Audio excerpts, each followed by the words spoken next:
സന്ധ്യയായി ഇച്ചിരി നേരം കേറിയിരിക്കടി. ഇപ്പൊ ഇന്നാണെങ്കി അങ്ങേ അറ്റത്തുള്ള വീട്ടിലായി പോയി കുടുംബശ്രീ. നടന്ന് മടുത്തു. എന്നാലും ശാരദ എന്നും താമസിച്ചാ വരുള്ളൂ എന്ന് നോക്കിയിടി. അത് ശരിയാടി.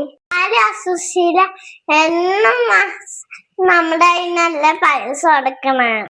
ശരിയാ, മാസവലി പൈസ ഒരിക്കലും കൊണ്ടുവരില്ല. ഹലോ മാധവി, കുടുംബശ്രീ വെച്ച് കട്ടൻ ചായ കണ്ട് മിച്ചറോരും തരില്ലല്ലോ. നമ്മളെല്ലാ ഭാഷയും കാര്യം കളിക്കണ വെറുതെ അല്ലേ. നമുക്ക് പിന്നെ അങ്ങനെയൊക്കെ തന്നെ മതിയിടി. നിനക്ക് ചായ വേണോടി സുമതിയെ? വേണ്ടാണ്, ഞാൻ റിങ്ങ് വെച്ചിട്ട് എന്നിട്ട് കുടിച്ചോളാം. ആ ശരിയടി, നാളെ വരൂലേടി? ആ വരാടി.